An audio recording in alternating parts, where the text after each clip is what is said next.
Good. Angelo, merci bien, d'être ça. là. Yeah. Je sais que tu es un homme occupé. Je sais que tu as beaucoup de choses, beaucoup de projets, beaucoup d'avancements. Moi, je tiens à t'introduire de la meilleure façon possible. Pas pour en rajouter, mais pour te mettre à ta juste valeur. Angelo, pour moi, ça a été un premier contact dans mon début entrepreneurial. Ça a été quelqu'un une des premières personnes qui m'a fait confiance hors réseau, on va dire les médias, là, que ce soit famille et tout. Donc, je suis très content de pouvoir le recevoir aujourd'hui pour le premier épisode, en fait, de Échecs, Succès et Champagne. Donc, pour moi, c'est vraiment intéressant de pouvoir discuter avec toi, puis de partager ton histoire, d'en apprendre un petit peu plus, puis de discuter sur plein de belles discussions qu'on a l'habitude d'avoir sur une chaise de barbier dans ton barbershop, mais je pense qu'il y a beaucoup de gens qui vont pouvoir apprécier ce qu'on va pouvoir en retirer. Donc, écoute, merci d'être là. Hey, j'apprécie, man. Merci pour l'invitation, man. J'adore les projets comme ça. Tu sais, quand ça commence, man, je pense que c'est là parce que, tu sais, il y a comme un adrénaline de plus. Puis tu le sais, là, je pense que tu l'as vécu en tant qu'entrepreneur. C'est là où est-ce que tu sens que ça peut devenir quelque chose de grand. Puis les startups, c'est comme, pour moi, c'est presque une passion, man. Fait que merci encore. Merci pour l'introduction. J'apprécie, man. Ça fait plaisir. Ouais, fait que là, on va juste ramener ce qu'on fait habituellement sur une chaise de barbier, mais en caméra cette fois-ci. Exactement. Puis, tu sais, pour le concept, c'est hyper simple. Comme je t'ai dit quand je t'ai contacté, l'objectif, c'est vraiment de garder ça simple. On est en Google Meet. Pour moi, le knowledge est vraiment plus important que on va dire, le visuel super flashy et tout. Bon, je dis pas qu'avec le temps, on va pas se mettre un peu plus à notre aise puis avoir des rencontres physiques éventuellement. Si on change de concept, tu vas être le premier à revenir avec une petite coupe de champagne à la main puis dans un salon tranquille. Toujours, bro, toujours. Donc, première des choses, j'aimerais ça commencer par un petit peu les gens qui te connaissent bien, mais peut-être qui voudraient te connaître encore mieux. Peut-être tes origines, ton histoire, d'où tu viens, ce qui t'a influencé, les grandes décisions de ta vie. Je pense que ça pourrait être intéressant de commencer par ça. Oui, absolument. Écoute, comme tu l'as si bien dit, moi, dans le fond, mon nom, c'est Ángel Javier Rodriguez. Je suis d'origine guatémaltèque. J'ai 35 ans. Ça fait au-dessus de 33 ans que je suis au Québec. Fait que dans le fond, tu sais, moi, je suis d'ici. Moi, je me considère québécois, canadien, montréalais à la limite, parce que j'ai été raised à Montréal, plus précisément dans le secteur de Montréal-Nord. Dans le fond, si on parle du volet immigration, dans le fond, c'est ma mère qui a fait toute cette job-là. C'est elle qui a pris les décisions de partir du pays pour s'en aller au Canada pour des meilleures opportunités. Alors, je peux donner presque l'entièreté de ma réussite et mon succès à la décision que ma mère a prise à la jeune âge de 17 ans. Quand elle était au Guatemala et qu'elle n'avait plus rien à perdre, elle a décidé de faire le grand voyage. Puis grâce à elle, je suis ici dans un des pays qui donne le plus d'opportunités et j'en profite pour créer des projets puis continuer de l'avant parce que je pense que c'est normal que je continue à prospérer parce qu'elle m'a donné cette opportunité-là. Tu sais, moi, des fois, je vois du monde qui ils ont la même histoire que moi, mais ils sont comme bloqués puis ils restent dans. Ils font rien. Tu sais, moi, je trouve ça un peu plate, mais bon, chacun sa trajectoire.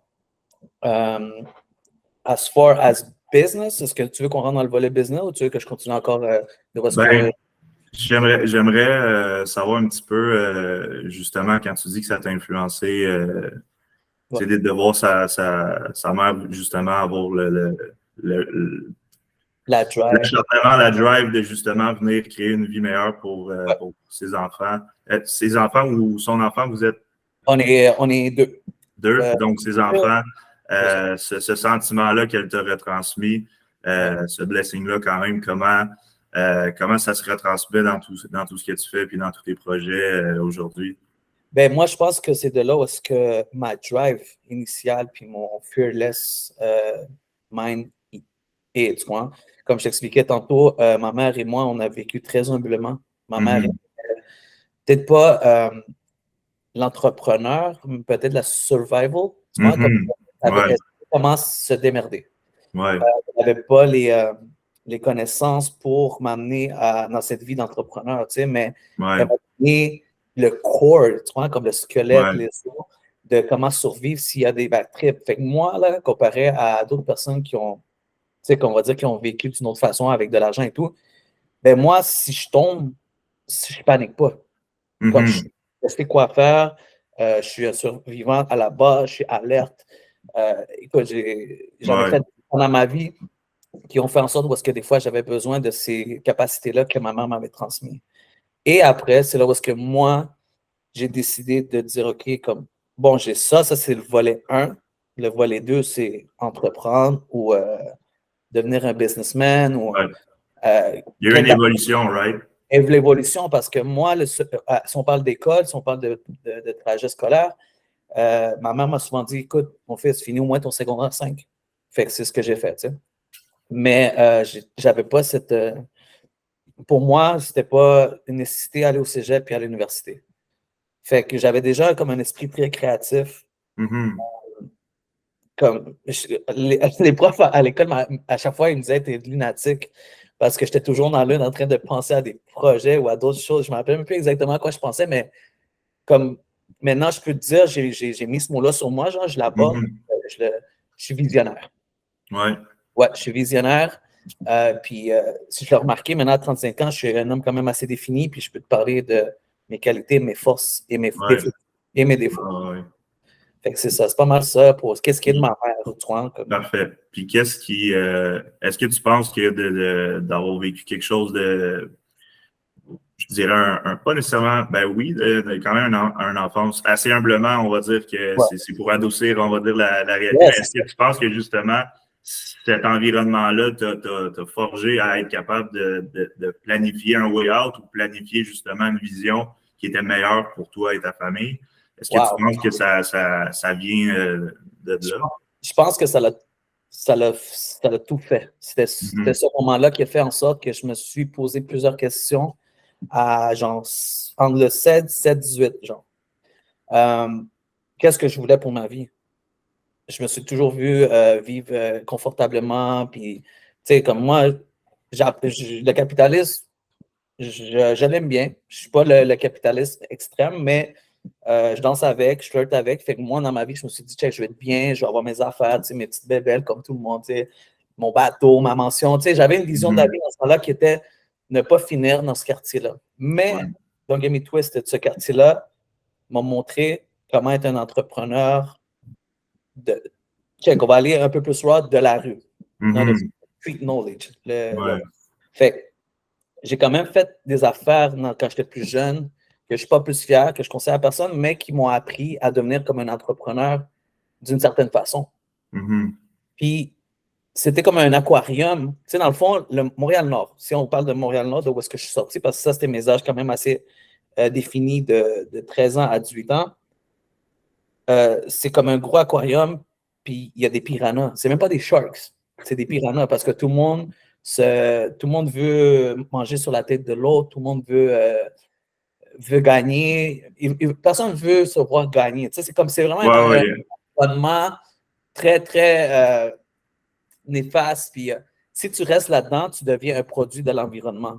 Ça, c'est la vérité. Ce statement-là, quand j'ai entendu, au début, je ne croyais pas, mais c'est clairement la vérité. C'est que si j'aurais resté là, j'imagine que je serais resté dans les ways, puis les manières, puis de tout. Mais moi, je me suis dit, quand même assez vite, il faut que je me sorte d'ici. Fait que c'est là où est-ce que j'ai commencé à louer des appartements, à chaque fois un petit peu plus loin de où est-ce que j'étais. Mon premier appart était à Montréal-Nord quand même. Après, c'était à Rivière-des-Prairies. Après, c'était à Pointeau. Puis là, à un moment donné, quand je suis venu faire affaire à Terrebonne, c'est là que je suis sorti vraiment de Montréal. Et qui a fait toute la différence. Parce que je me suis retiré. Tu as eu une page blanche. Exactement. Tu as pu recommencer sans avoir d'ancrage de ce que tu connaissais. Puis pour ceux qui ne le savent pas, puis moi, je le remarque quand même assez bien de ton côté. Tu sembles être quelqu'un qui veut retransmettre un petit peu ce que tu as appris aux gens qui ont justement cet environnement-là, peut-être encore aujourd'hui, pour les aider à tranquillement, eux aussi, être visionnaires pour leur propre vie, puis leur donner quelque chose d'autre, puis leur montrer que faut que tu penses à toi, mais des fois, de collaborer, ben, ça peut être peut-être la clé que tout le monde a. Qui peut faire la différence, puis que justement.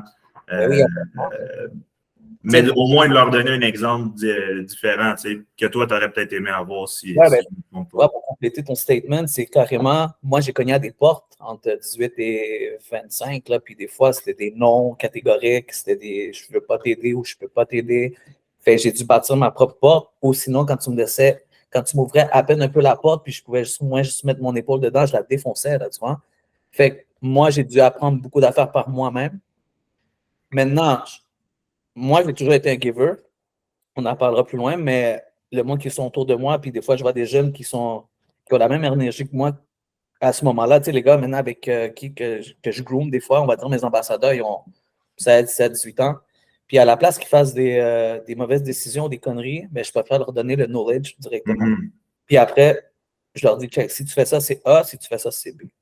Tandis là, tu fais ta décision, mais pleure pas parce que tu ne peux pas te victimiser.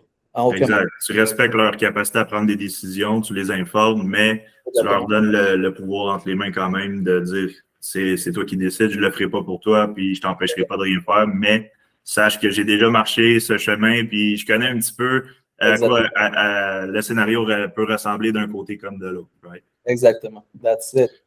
Parfait. Puis au niveau de, justement, quand tu es arrivé à Terrebonne, puis justement, le côté marketing, moi, je me rappelle, je pense que tu es un exemple avant-gardiste au niveau des réseaux sociaux, au niveau de justement faire des mouvements, faire quelque chose qui attire l'attention. J'ai pas vu grand avant toi, d'autres personnes autant m'impressionner un petit peu, je dirais, dans le style Olivier Primo. On l'a vu, cette personne-là, prendre de la place sur les réseaux sociaux. Mais pour moi, à Terrebonne, tu as fait quelque chose de similaire. Donc, comment tu as trouvé ça dans les débuts des réseaux sociaux, parce que c'était pas tout le monde? Même moi, aujourd'hui, avec mes clients potentiels, quand j'ai des discussions, je suis encore en train de faire avancer cette vision-là, mais j'imagine pas en 2014 qu'est-ce que ça devait avoir l'air. Donc, comment tu as vécu je dirais, Écoute, je pense que, comme tu ouais. l'as dit, je pense, dans ma game, à moi qui est le barber game, mais je pense j'ai été comme le précurseur, puis là, je te parle même as far as Montreal, de ce mouvement-là. C'était juste une envie extrême, puis le fait que maintenant, je me lançais en affaires, puis c'était do or die. J'avais tourné mes économies, puis tout ce que j'avais comme vu ou compris à travers les années devait être appliqué. Parce que quand je travaillais justement dans un 9 à 5, je me disais le jour que je vais travailler pour moi, là, tu sais, je me disais toujours ça. Fait que là, il fallait juste que je respecte ma parole parce que je n'allais pas arriver à moitié. Fait que là, quand j'ai dit, OK, I gotta put all my cards in this, c'est là où est-ce que j'ai commencé à comprendre le pouvoir des réseaux qui sortaient en même temps. Tu dis 2014, mais moi, je suis arrivé en 2013. Fun fact. Je suis arrivé en 2013 sur la rue Montémasson. Ce qui est arrivé, Instagram était là à ce moment-là, puis c'était le début. Puis tu sais, qu'est-ce que j'ai fait, moi? Tant qu'à faire des flyers puis aller cogner à des portes comme on faisait toujours dans le temps, j'ai fait l'Instagram de la shop que j'avais sur Montémasson.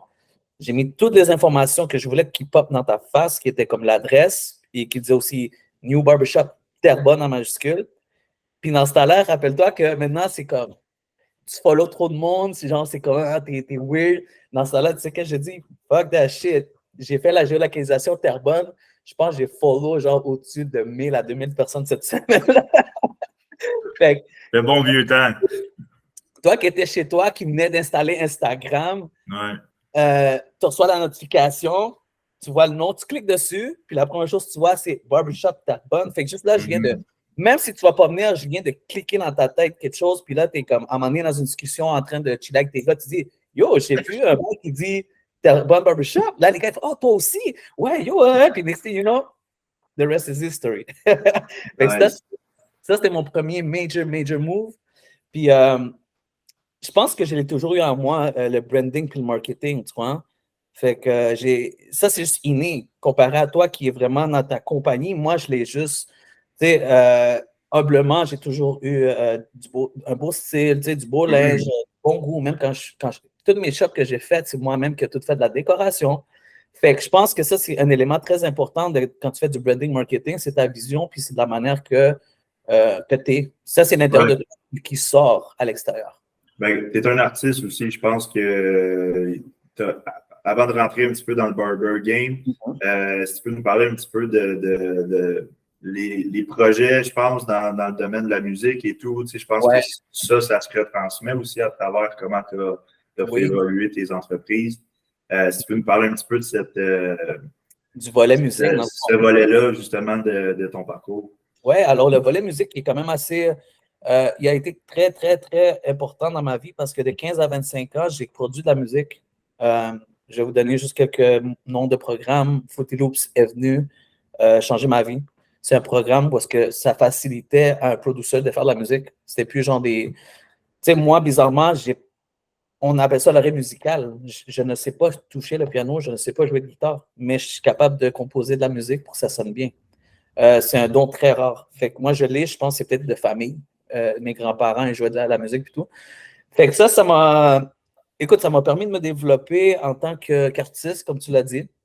J'ai fait beaucoup de musique dans ces années-là. Puis à un moment donné, il y a une chanson, un beat que j'avais offert à un gars qui m'avait dit check, moi, je m'en vais en France. J'allais faire ma musique là-bas, puis ça va péter. Mais tu sais, dans ce domaine-là, il y a beaucoup de parler. Il y a beaucoup de oui dire ah oui, on va faire ça, on va faire ça. Puis des fois, ça aboutit à rien. Fait que moi, de mon jeune âge, ça, c'était vers 16-17 ans, je lui ai donné plein de beats. Puis lui, il a fait un album au complet avec ça. So, next thing you know, pourquoi je vous parle de ce placement-là, parce que c'était le plus important à ce moment-là dans ma vie, c'est que j'ai été contacté par une compagnie de publishing qui est basée à Mascouche. Puis cette personne-là m'a dit écoute, il faut que je te rencontre, puis j'aimerais juste savoir c'est quoi que tu as fait dans le projet. Fait que quand je me suis assis avec, je lui ai dit écoute, j'ai tout fait de le projet parce que lui, il y avait eu d'autres genres d'informations où est-ce que les beats étaient faits par le même artiste. Fait que tu vois comment c'est un peu shark. Je rentre déjà dans le sharkness de la situation. Le monde, là, s'ils peuvent t'en faire une vite, ils vont de la faire, tu sais. So, heureusement, ce monsieur-là s'est assis devant moi, puis il a fait en sorte que j'aie droit à mes royalties, mes redevances par la SOCAN, la Société des artistes du Canada. Ouais. C'est le premier homme d'affaires qui m'a donné comme du knowledge. Puis dans ce temps-là, en tout cas, je suis encore à Montréal-Nord, dans ma chambre, en train d'habiter chez ma mère, puis en train de juste rêvasser à comment je me sors d'ici. Cette personne-là m'a quand même donné du knowledge, il m'a comme un peu groom. Je vais toujours l'apprécier pour ça. Puis quand les papiers se sont signés, j'ai signé ce que j'avais à signer. Et une couple de mois, si ça ne serait pas un an, je reçois mon premier chèque de la SOCAN, puis on va le chercher ensemble. Il vient me chercher chez moi, à Montréal-Nord, comme je te dis. Il me dit prépare-toi, on s'en va à 7-8 heures le matin. Parfait. Je pars le matin, je m'en vais avec lui. Il vient me chercher dans sa Jaguar. Tu sais, lui, il sait c'est quoi le plan. Moi, il me fait une surprise. Moi, je suis comme Bob, on s'en va où? C'est quoi l'histoire? Là? Ça fait un an en plus qu'il me dit que supposément on va se faire payer. On arrive au bureau de SOCAN au centre-ville, puis on monte, puis il nous donne 3 enveloppes. Là, je dis, bon, OK, on retourne dans le char, tout ça. Puis, bro, le gars, il me dit, ben vas-y, ouvre ton enveloppe. Fait que là, je commence à ouvrir mon enveloppe de même. J'ouvre, man, puis je vois mon nom complet, puis je vois le montant de 15 000 à côté de moi. En quelle année, ça? 2006.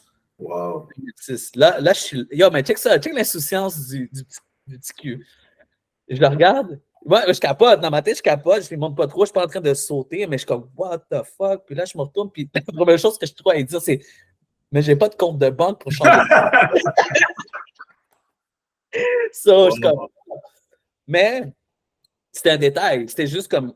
Ouais. Tu sais, je suis habitué à de l'argent cash à ces moments-là. Puis, tu sais, j'ai un chèque, j'ai pas de compte de banque. À quel point, justement, si on parle de ma mère aurait peut-être pu me montrer ça. Ouvre un compte de banque, fais ci, fais ça. Mais, tu sais, elle n'avait pas ces capacités-là. Mais ça montre à quel point, justement, on vient de loin. Puis, justement, de ce premier move-là, je pense aussi cette personne-là qui je pense, qui n'était pas obligée de venir te chercher puis de te rajouter là-dessus. T'as donné un bel exemple, je dirais, de. Tu vois le Sharkness et les piranhas, comme tu dis, mais à travers ça, il y a quand même des gens décents avec une vision. Bon, lui, il a probablement ses trucs à gagner aussi, mais il joue la game à long terme, puis il bâtit des relations avec des artistes comme toi qui voient qu'il y a du potentiel, puis qui se gardent. Pourquoi laisser sleep un talent qui est là? puis qui Ouais. mérite d'aller chercher ce qu'il est allé chercher. Je pense que cette personne-là, bravo à cette personne-là. Puis Oui. j'imagine que c'est une des personnes qui t'a beaucoup influencé à avancer pour la suite des choses, mais qui t'a aussi donné un effet de levier avec l'opportunité. Oui. Ouais, exactement. Imagine-toi un petit cul à Montréal-Nord qui reçoit un chèque de 15 000 T'avais quel âge dans le temps? J'avais 17 ans quand j'ai eu ce chèque. Je peux te dire, je suis devenu fou, mais pas devenu fou parce que on a déposé le chèque. Le monsieur m'a aidé à ouvrir un compte. Puis de son influence, la personne m'a donné de l'argent le même jour. Parce que tu sais, des fois, c'est genre 7 jours, puis blablabla. Ouais. Fait que j'ai réussi à avoir 5 000 parce que moi, dans la voiture, j'ai dit, tu sais, qu'est-ce que j'aimerais? Une voiture. Puis ce monsieur-là, tu sais, comme, qui n'est aucunement relié à moi, aucune famille, rien, j'ai omis de donner un détail. Moi, j'ai grandi sans père. Fait que c'est toi, comme le father figure n'était pas nécessairement là. Fait que ce monsieur-là, à ce moment-là, il m'a dit parfait, il m'a amené à une telle place. On s'est dealé un char. Je me suis acheté mon premier char moi-même cash. Ma mère, comme je te dis, elle m'a vu partir à 8 h le matin. Quand je suis revenu, genre une couple d'heures après, avec une voiture, là, quand tu sais, l'effet de la mère qui te regarde comme qu'est-ce qui est arrivé, genre. Puis là, j'ai dit, maman, c'est comme la musique, parce que je ne vais pas mentir, dans tout ça, ma mère me soutenait, mais ce n'était pas la première à croire que la musique allait payer. Ouais. Parce que de tout ce qu'elle a vécu, puis elle s'est fait sûrement avoir plein de fois, elle se disait, ah, je ne sais pas si ça va marcher. Tu sais, c'est pas qu'elle ne me soutenait pas, mais peut-être qu'elle n'y croyait pas. Ben, c'est difficile à croire pour les gens, tu sais, puis j'en parle souvent, comme quoi que dans notre parcours en tant qu'entrepreneur, c'est difficile souvent entrepreneur, artiste, peu importe, le chemin un petit peu plus différent de ce qu'on a l'habitude de voir, c'est difficile de demander aux gens de croire en nous avant même que nous, on leur amène un rendement d'une certaine façon. Puis je pense qu'en tant qu'entrepreneur ou en tant que personne, des fois, on a un vouloir de reconnaissance avant même que ça se passe. Je pense que nous aussi, on a un petit travail à faire à ce niveau-là, puis de dire, regarde, je suis capable de me donner mes tapes dans le dos toute seule, puis je pense que c'est ce qui nous forge, veut pas, en anglais, ils disent thicker skin, d'avoir justement un petit peu plus une carapace pour continuer, parce que justement, si tu n'as pas ça, c'est difficile d'avancer. Puis comme tu dis, quand tu as ta mère qui te regarde, puis qui est même elle n'est pas sûre, puis tu fais ça, ça te joue dans la tête, mais en même temps, c'est comme un fuel qui est vraiment intéressant aussi. Pour moi, c'était un fuel parce que c'était comme il fallait que je prouve à ma mère que ça allait payer, tu sais. Ouais. Puis est-ce que là, on se comprend que maintenant, cette caractéristique-là, c'est le manque de vision?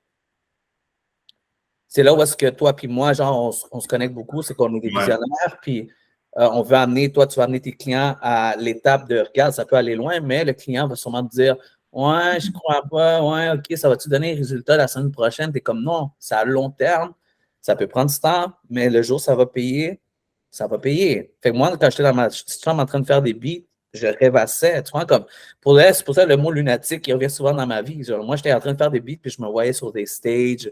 Hein, tu sais, c'est comme je me projetais out there. Ça aussi, ça fait de la différence. Ouais, la projection. En parlant de ça, je parle de ça parce que j'avais vu une fois, tu m'avais montré des vidéos dans des clubs, justement, où vous organisiez des événements. Ça, à travers ton parcours d'artiste, comment ça l'a aidé à bâtir ensuite tes barbershops, puis justement, peut-être ensuite transitionner vers comment tu as commencé à faire à couper les cheveux, puis avoir les idées de partir justement tes barbershops. Mais juste avant, peut-être parler de cette petite phase-là où tu organisais ces événements-là. Ben ça, c'était le premier contact par rapport à commencer à entreprendre, tu sais. C'était commencer à organiser des événements, comprendre c'était quoi roulement d'argent, payer du monde, tu sais, manager tout un gros event, là, c'est quand même du temps, c'est quand même de l'énergie, puis c'est quand même des grosses préparations. Fait qu'on a commencé à faire ça parce que nous, on s'est dit, il n'y a personne qui nous donne l'opportunité, il faut créer nos propres portes, nos propres plateformes. On a compris vite que nous-mêmes, il fallait qu'on réalise nos propres affaires. Tu sais, fait qu'on utilisait notre argent, puis on l'infusait dans tous ces projets-là. Ça, pour moi, a été comme une base de tous mes prochains projets. Et rappelle-toi, moi, j'ai eu un petit épisode de 9 à 5 Food Locker. OK. Alors, moi, à Food Locker, j'ai une belle ascension. Il y a un des managers qui a cru en moi puis qui m'a amené à des niveaux, genre, presque gérant. Il m'a amené assistant gérant. Puis moi, j'ai vu beaucoup de gérants de Food Locker péter aux frettes. Puis c'est là où est-ce que je me suis dit, shit, OK, on est juste des numéros. Ils font juste comme nous abuser. Puis là, quand lui, il pète aux frettes, ben, il y en a déjà un de près qui veut sa place. Là, j'ai commencé à me remettre en question et où est-ce que la transition de barber a commencé à prendre le dessus. J'ai eu un enfant à cet âge-là, à 22 ans, j'ai eu mon premier kid. Ça a tout changé la donne. Là, maintenant, il faut que tu achètes des Pampers, du lait, puis qu'il faut que tu vives pour un enfant que tu dois prendre soin. Ouais, une responsabilité qui est là, puis c'est soit que tu apprends ou tu n'apprends pas, mais encore une fois, tu parles de décision, c'est là. Exactement. Puis moi, tu sais, j'ai commencé à habiter tout seul à 17 ans. Fait que je me suis responsabilisé très vite, là, tu vois, comme je savais c'était quoi payer un loyer, hydro, des billes. Tandis que mes gars, tu sais, avec tout l'amour que j'ai pour eux, mais eux, ils avaient encore l'option de papa et maman et tout ça, puis c'est correct. Moi, des fois, maintenant, je conseille au moins d'essayer de rester avec vos parents le plus longtemps possible, puis se tâcher, tu sais. Mais moi, ça a été vite. Ça m'a fait maturer beaucoup plus vite, je pense, à ce moment-là. C'est sûr que je dirais le côté de quand tu as l'opportunité de le faire, il faut que tu le fasses, puis je pense qu'il faut que tu le fasses bien, comme tu dis, pour ceux qui ont l'opportunité d'épargner jeune. Ouais. Moi, ça a été une de mes stratégies, puis je voyais des gens qui, je dirais, profitaient, on va dire, de ça, pas nécessairement pour bien set leur futur, mais vraiment plus pour dire, ah, je vais en profiter là, parce que plus tard, je ne pourrai pas. Non, au contraire, comme tu dis, c'est une opportunité de bien mettre les fondations, tu sais. Mais en même temps, je pense que tu as raison aussi, le moment où j'étais on my own, c'est là où la créativité, elle embarque beaucoup plus rapidement que justement quand tu es dépendant, on va dire, de la stabilité financière de tes parents parce que, veux pas, c'est juste une question, je pense, de responsabilité puis du fait que la game est partie, tu sais. Ouais, ben ton chronomètre, il part à partir de là, puis là, c'est comme, you gotta make shit happen, parce que si c'est pas toi qui le fais, ben, il n'y a personne qui va le faire pour toi. Exact. Exactement. Fait tu sais, moi, comme je te dis, je lève mon chapeau à ce que tu as accompli, parce qu'il y a beaucoup de jeunes qui sont restés avec leurs parents, puis comme tu dis, ils n'ont pas fait de move intelligent, d'épargner pour acheter leur premier condo. Ils ont juste chillé, puis après, ils ont rushé, puis ça n'a pas plus été stable pour eux. Fait en tout cas, moi, je trouve que toute avenue est bonne. Je pense que ce qui a été une de nos premières discussions, on parlait souvent, je pense qu'on parlait de Kanye West et Jay-Z, je me rappelle bien. Puis tu sais, toi, je pense que tu aimais l'histoire de l'ascension, puis moi, j'aimais l'histoire de, on va dire, le créatif qui vient pas nécessairement du rough neighborhood nécessairement, mais qui justement est capable d'avoir quelque chose à dire puis d'amener son histoire à travers justement une communauté qui, des fois, ferme les portes si tu n'es pas de ce même environnement-là. Puis, tu sais, moi, je pense, on a eu des belles discussions par rapport à ça. C'est un petit peu comme ça que je me ressens. Tu sais, c'est pas parce que, d'une certaine façon, on n'est pas obligé de dire qu'on a eu si on n'a pas eu nécessairement quelque chose de difficile, bon, j'ai eu une séparation. Il y a des trucs que j'ai vécu, un accident de travail, j'ai failli y passer, mais il y a quand même des choses où des fondamentaux étaient là. Puis, tu sais, il y a des choses que je ne pourrais pas faire à semblant que. Mais comme on avait discuté, c'est important de voir l'autre struggle qui est, comment je pourrais dire ça, d'être capable de s'individualiser par rapport à ses décisions, puis justement, des fois, la pression de ces gens-là qui, bon, eux, t'ont à faire quelque chose de bien, fait qu'ils ont les expectations qui sont hautes, mais quand tu décides d'aller your own way, quand tu dis, comme tu disais tantôt, tu n'as pas le choix d'aller vers ça, mais quand tu as le choix, justement, moi j'appelle ça les golden handcuffs, où ce que, ah bon, ton chemin est tracé, va à l'université, fais ci, fais ça, puis tu décides de faire complètement le contraire. On te regarde avec des gros yeux et on dit qu'est-ce qui est en train de foutre en l'air là. Mais, comme tu dis, ça prend un autre type de confiance en soi, puis comme fuck it, mais en même temps, c'est similaire en étant différent. Tu sais. Puis je pense que c'était ça qui avait été intéressant quand on s'était parlé la première fois, c'était de voir que malgré le parcours différent, il y avait quelque chose qui nous réunissait et qui était d'être capable d'accomplir notre propre vision à travers tout ça. Puis justement, j'étais sur une chaise de barbier à ce moment-là. Parle-nous un petit peu du moment que tu as commencé à couper les cheveux, puis au moment que tu as commencé à dire OK, je pense que je peux commencer à avoir une vision d'engager d'autres gens, d'aller faire la location des locaux, puis de charger pour les chaises, puis de faire en sorte qu'on ait une business, une organisation, là, tu sais, nous à travers ce développement-là. Ben, tu vois, déjà, ça partait déjà sur le désir que je voulais de mon propre chef, mon propre patron. Ça, c'était écrit dans mes livres à moi. Moi, prendre des ordres, peut-être j'ai des problèmes avec l'autorité, on peut dire, mais en voulant dire comme je préfère être libre de mes choix. So, je cherchais une avenue pour être capable de travailler pour moi-même. La musique, c'était une belle avenue. La seule affaire, c'est que c'était pas assez stable pour que je puisse soutenir mon premier fils. Fait que c'est là parce que la transition s'est faite. J'ai trouvé quelque chose qui était artistique. Moi, j'allais au barbershop à toutes les semaines. C'était un beau vibe, ça m'a intéressé. Puis à un moment donné, j'ai posé la question à mon barbier parce que j'ai vu qu'il y avait 5 ou 6 gars en train de l'attendre. Là, je le regarde, puis je dis, puis ça, j'étais encore Foot Locker, tu sais. Je dis, shit, OK, t'as 6 clients. Dans ce temps-là, c'était 20 la coupe. Tu sais, c'était beaucoup moins cher. Mais là, je fais le calcul, je dis, OK, t'as comme un 100, puis les gars, quand même, ils étaient passés bien, t'as peut-être 100, 150 là, OK. Là, je dis, oh, tu fais combien de gars par jour, tu sais? Fait que là, il commence à me donner ses chiffres, je fais des calculs rapides, je fais des calculs sur annuel, puis je me dis, wow, OK, la répétition, tu fais de l'argent, bro. Tu sais, mais lui, il est quand même assez discret et humble, il me dit, ouais, ben, tu sais, je vis bien. Fait là, j'ai dit, je me rappelle, j'ai juste dit, est-ce que tu m'apprends à fader? Il m'a dit, ben ouais, bro, quand tu veux, man. J'ai dit, chiche, OK, parfait. Fait que next thing you know, à un moment donné, j'ai pris comme une semaine de vacances au Foot Locker. Puis qu'est-ce que tu penses que j'ai fait? J'ai passé toute cette semaine-là au barbershop, en train d'analyser la game, tout ça. Puis là, je n'étais plus en tant que client, j'étais comme en tant que prospect. So, as far as la première chose que j'ai dû faire, c'est comprendre le craft puis le perfectionner. So, je suis devenu, pendant 4 ans, j'ai commencé avec lui, mais après, j'ai trouvé ma place à Laval.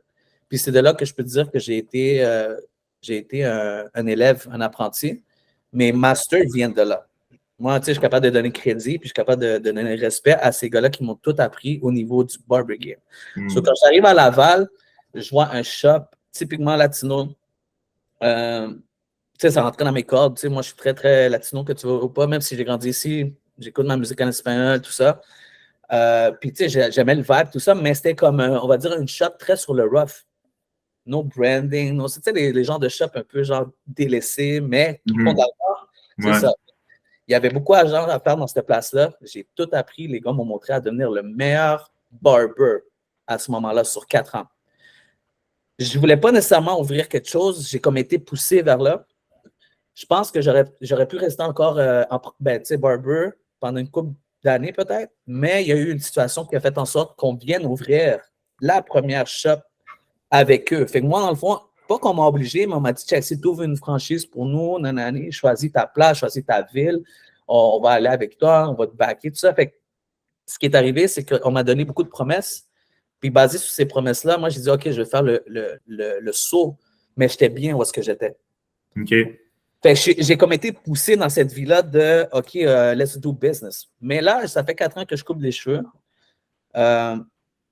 J'ai déjà tout appris. Fait que mon challenge, il est en train de stagner, là. Comme ça, what's the next thing?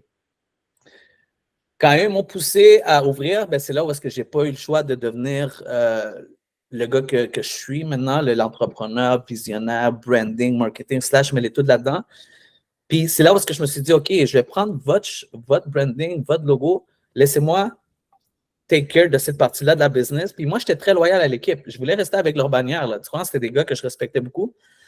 Les gars, genre, ils étaient comme un peu réticents. Ils ne trustaient pas. Ils me disaient, ah ouais, non, je ne change pas trop le branding. Mais en tout cas, moi, quand je suis arrivé ici, j'ai fait un nouveau logo. J'ai appelé ça, genre, le nom d'eux, mais The Remix. Tu sais, j'étais comme dans un. Je comprenais qu'il fallait du nouveau, tu sais.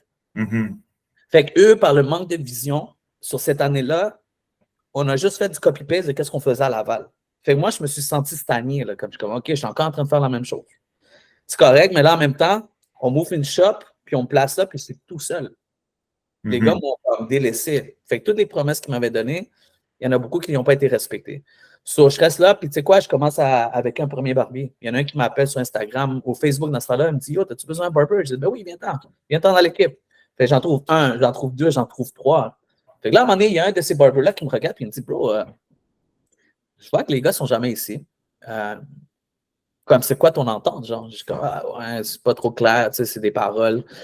Fait qu'il me dit, mais tu sais, c'est toi qui nous as trouvés, c'est toi qui es en train de nous former, c'est toi que je vois aller cogner, aller au gym ou à l'industriel, tu sais, dans les gyms qu'il y avait autour, tout, tu te démerdes, là, puis tu es en train de monter ça pour eux.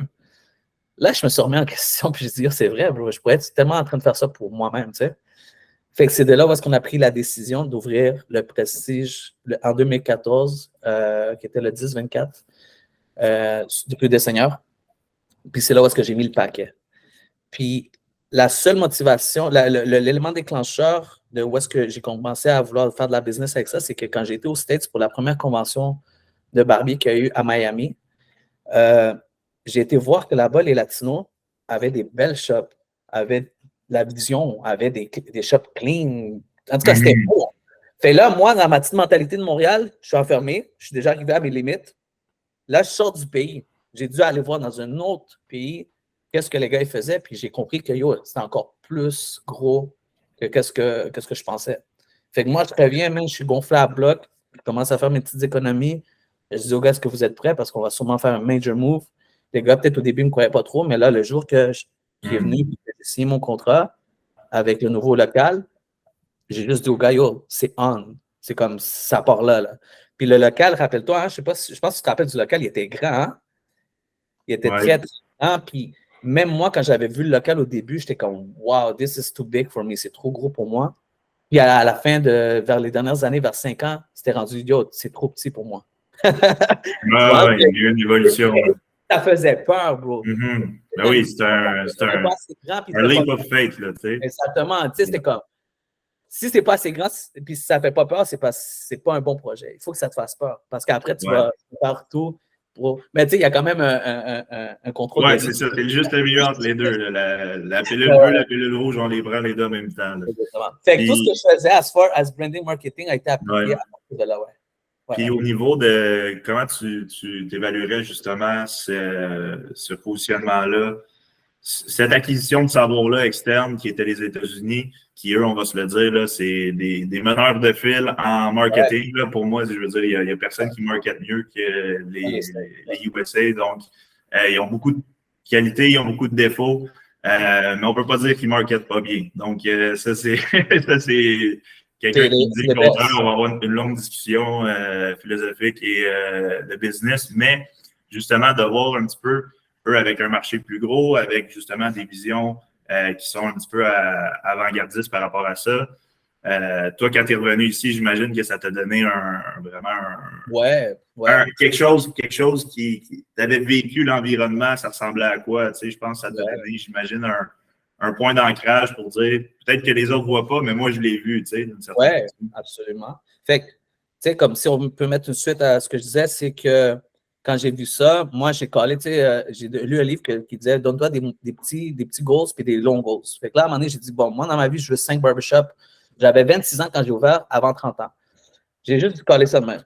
Je me suis dit « Je vais grandir celle-là, puis on verra qu'est-ce qu'on devient. Je veux que ce shop-là soit rempli de barbiers. Je vais donner des petits buts puis des grands buts. » Fait que ce shop-là, je pense que tu le sais, à la fin, j'étais rendu à 12 barbershops qui travaillaient pour moi.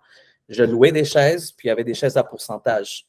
Fait que si j'aurais gardé tout le monde à pourcentage, écoute, ça aurait été une autre histoire. Je serais dans la palette des riches right now, mais moi, je suis un gars qui, tu sais, les gars que j'avais avec moi, je voulais prendre soin d'eux, fait que j'aurais laissé la possibilité puis une chaise qui était moindre pour qu'ils soient bien. So, check, c'est des erreurs que tu fais de parcours, mais des fois, maintenant, je me dis, OK, business is business, on laisse faire le côté amical et tout. Ouais. So, je comprends mieux ça, puis je vis mieux avec. Après ça, j'ai commencé à ouvrir presque une shop par an, puis à un moment donné, la même année, je pense que j'en ai ouvert 2. Fait qu'en 3 ans, j'étais rendu à 5 barbershops. Montréal, Saint-Jérôme, Saint-Eustache, puis Laval, plus celle de Terrebonne. Fait que j'ai compris mon blueprint, puis j'ai commencé à investir en place. Ouais. Fait que je grandis. Le modèle, là. Ouais. Puis ça, pour moi, c'était comme. Je suis vraiment précurseur dans ma game. Qu'est-ce qui est barber game? Il y a beaucoup d'affaires que les barbers maintenant ils font. Puis avec toute humilité, je peux dire que c'est moi qui ai starté le bal. Puis je suis content parce que, comme on disait, moi je suis Kanye West. Moi je me lance. Le monde va me juger, le monde va me trouver bizarre, le monde va dire qu'est-ce qu'il fait? Il est fou. Mais next thing you know, ils sont en train de reproduire ça une couple d'années par après. Tu sais? Ouais. Fait que c'est ça, exactement. Fait que as far as barber, c'est là où est-ce que j'ai dit aux States, les gars ont plusieurs barbershops, ils sont tous beaux, il y a un business derrière ça, puis les gars sont en train de vivre très, très bien de ça. Au niveau de la structure, justement, organisationnelle, comment tu as trouvé ça de passer un petit peu du mode, bon, on prend tout le monde, puis niveau service, on laisse ça de côté, l'organisation, c'est présente-toi, puis bon, on va te faire sur le temps. À tranquillement instaurer justement, je me rappelle, au début, on avait une petite place pour justement le service à clientèle, tout ça, j'ai vu ça évoluer. Comment toi, tu as vu ce rôle-là de justement, hey, il n'y a pas juste le produit qu'ils viennent chercher, mais il y a bien comment ils viennent le chercher, puis comment ils sont reçus, puis de quelle façon ça s'organise pour que ça ne devienne pas trop pêle-mêle. Comment toi, tu as transitionné vers ça, tu sais? Je pense que c'est une très bonne question. C'est tout dans l'ajustement. Puis moi, j'ai souvent dit que j'ai été, comment on dit en français, suffer from success. J'ai souffert de mon succès parce que ça a été très vite. Fait que j'ai dû comme m'adapter. Tu sais, j'ai rajouté presque 2 barbiers par année. Là, à un moment donné, le walk-in, il faisait plus de sens. Même avec autant de barbiers, les gars attendaient des 2-3 heures. J'ai voulu ajuster toutes les flaws que je voyais dans tous les barbershops, puis de toujours essayer de les améliorer. Fait à un moment donné, il y avait la réception. Tu te rappelles, il y avait une réceptionniste. Il y avait un peu plus. Avant, c'était juste un tableau où est-ce que tu mettais ton nom. C'était proche à Là, à un moment donné, je disais, OK, il faut mettre quelqu'un. So, as far as you grow, tu commences à engager du monde, à déléguer. Ça, c'est important parce que le monde, des fois, ils veulent trop faire tout. Mais là, à un moment donné, tu es débordé. Il faut que tu t'ajustes. Fait que moi, au début, j'étais derrière la chaise en train de motiver mon équipe à devenir les meilleurs barbiers puis à avoir des standards de qualité de fou. Puis tous les gars qui étaient avec moi dans les premières, deuxième, troisième générations, maintenant, ont tous des barbershops dans le coin. Puis c'est moi-même qui les a formés ou qui leur a montré la vision ou l'envie de le faire. Puis je suis content pour eux.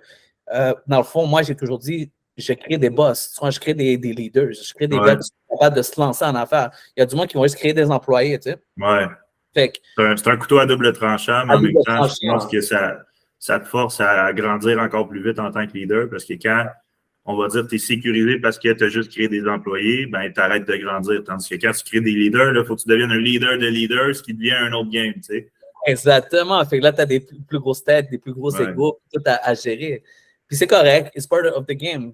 Puis si tu veux faire de l'argent, ben c'est des mal de tête qui viennent avec. C'est fais ton choix. Soit tu prends ça relax, ou soit tu travailles fort, tu sais. Exact. Fait que, non, fait que c'est ça, grosso modo, dans le fond, c'est carrément ça. J'ai adapté mon modèle d'affaires avec les années pour avoir le meilleur rendement, optimiser toujours le tout. Puis rappelle-toi qu'après, quand j'ai fait le switch de porte, puis que j'ai fait le gros barbershop blanc avec les 12, 14 chaises, bien là, il y avait une réception, il y avait une salle d'attente un peu plus clean, les barbiers. Avec une prise de rendez-vous. Il y a beaucoup de choses qui est instaurées pour améliorer l'expérience client, mais surtout d'isoler les inefficacités puis de faire en sorte que ça roule bien puis que tout le monde a une belle expérience. Respecter le temps du client, plus respecter notre temps, nous, en tant que barbier, parce que si tout est coordonné, nous, on fait plus d'argent, puis vous êtes content. Exact. Vous êtes 100%. Ouais, fait que c'était vraiment ça. C'était juste du work in progress. J'ai lu beaucoup de livres, beaucoup d'essais-erreurs. Moi, comme je te dis, je suis un gars je suis sur le field puis j'apprends. Fait que c'était carrément ça, ouais. Parfait. Puis au niveau de, je dirais, échec, succès, champagne, on ne pourrait pas passer de cette belle histoire-là sans parler un petit peu plus des coups difficiles. Style de la vie. La COVID, tout ça. Ouais. Je m'en rappelle, j'étais là, je t'ai vu, j'ai vu tout ce processus-là. Ouais. Parle-nous un petit peu de ce hit-là. Ouais. Puis par la suite, on va pouvoir retransitionner un petit peu vers la vision qui en est, veut pas, venue se concrétiser suite à ces échecs-là, qui est plus là où tu es présentement. Mais j'aimerais ça qu'on passe un petit peu de temps. Je trouve ça plate parce qu'on n'a pas... il nous reste 10 minutes. J'ai un meeting à 11h, mais ça va juste être un autre petite remise à une prochaine fois. Mais dans les 10 prochaines minutes, amène-nous par rapport au hit, puis par rapport à justement, qu'est-ce qui en est concrétisé par rapport à ça. Puis on va boucler ça avec une dernière petite question à la fin. Je pense que c'est important parce que le monde, il voit toujours moi, le monde me voyait monter à chaque année. C'est une belle ascension. Il y a du monde qui respectait, il y a du monde qui hatait, comme on dit. Mais dans tout ça, le côté humain, c'est que le COVID a affecté tout le monde d'une certaine façon. Moi, malheureusement, pré-COVID, j'avais vendu 4 des 5 barbershops. Fait que tout ce budget-là, je l'avais réajusté dans 2 autres business. J'avais ouvert un Chicha Lounge à Terrebonne. Puis j'avais un studio de musique à Montréal. Fait que j'étais comme en train d'aller chercher, de créer des business par rapport à mes passions puis mes cordes. J'étais bien. Tu sais, quand j'avais ces 3 business-là, j'étais comme, waouh, je suis dans mon élément. Je vais aller chiller dans mon chicha le soir, puis en plus faire de l'argent en train de vendre de la chicha. Puis les lundis, mardis, que je me regardais off, parce que j'avais beaucoup de temps pour moi. Maintenant, les gars travaillaient, puis j'avais plus besoin de là. Je faisais de la musique, puis j'allais faire des placements, puis tout. Fait que, malheureusement, la COVID est arrivée quelques mois après. Puis ça l'a, comme moi, je te dis, moi, c'est un effet de boule de neige que j'avais créé. Puis moi, je sens que le COVID a juste été comme un katana qui est venu la couper en deux. Fait qu'elle a juste arrêté de rouler, puis elle a, bam, tombé sur chaque côté. J'ai perdu plusieurs barbiers. Le gouvernement nous a ouvert, fermé, comme si on serait des yo-yo, ce qui a fucké tout le momentum, euh, le, le roulement. Les clients ont arrêté de donner parce qu'ils se coupaient à la maison. Ça n'a pas revenu nécessairement quand on a réouvert. Tu sais, c'est fait que le gouvernement a vraiment pas aidé la situation as far as salon coiffeur et barbier. Je ne peux pas m'exprimer sur les autres. Mais en perdant des barbiers et tout, à un moment donné, je me suis rendu à l'évidence que je ne pouvais plus garder ce local-là parce qu'il était trop grand pour ce qu'il en était. Fait que j'ai dû faire une grosse décision parce que ça, c'était mon bébé à moi. Je ne vais pas te mentir, c'était mon plus gros achievement, mon plus gros succès.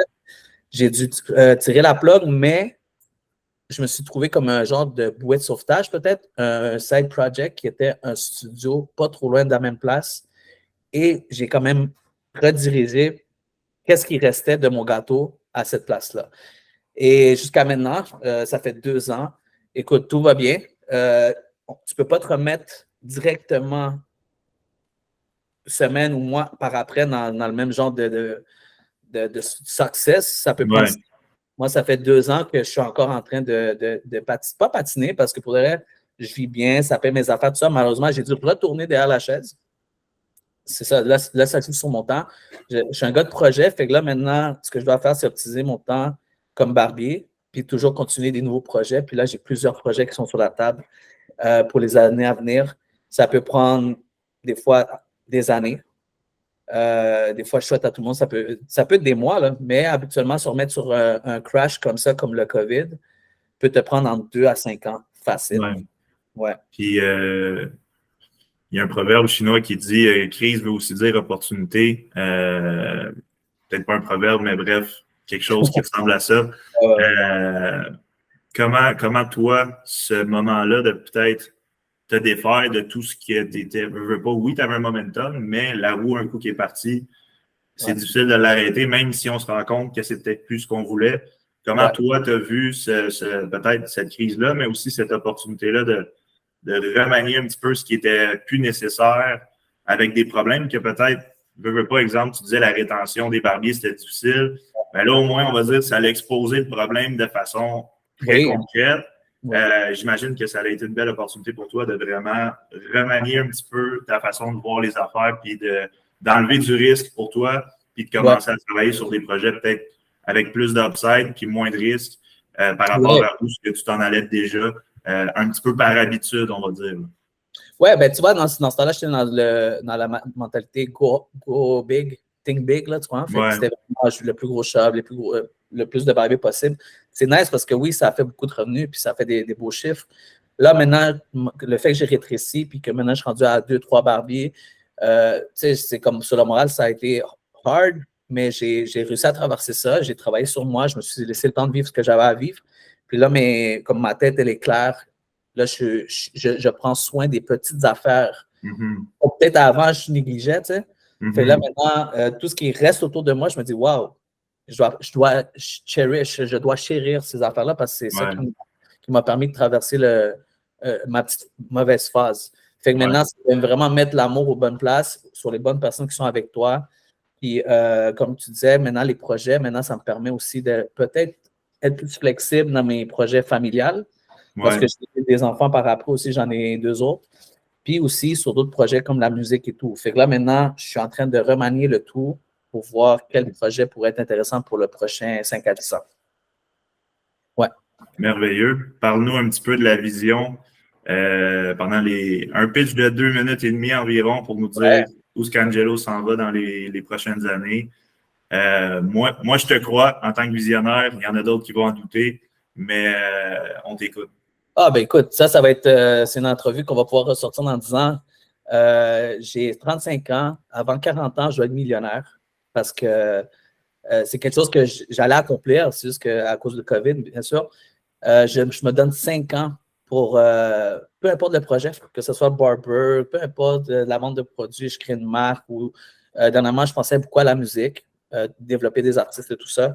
Dans les prochains 5 ans, je vais faire tout ce qui est dans mon pouvoir pour revenir dans une position quand même assez aisée. Tu sais, ce que j'ai fait, je l'ai fait, mes stripes sont là, mes médailles sont là, personne ne peut me l'enlever. Mais c'est là la force de caractère, puis c'est là où est-ce que je vais prouver à tout le monde que même si tu as eu une super ascension, puis tu tombes, mais tu peux encore te relever. C'est sûr que c'est dur, mais c'est faisable. Fait que dans 5 ans, on aura une autre discussion, puis ça sera complètement différent. Donc, pour toi, tu dirais le million va se faire à travers le barbershop, la musique ou autre chose? Exactement. Plusieurs projets. Moi, je suis un gars de projet, fait que ça peut changer. Ouais.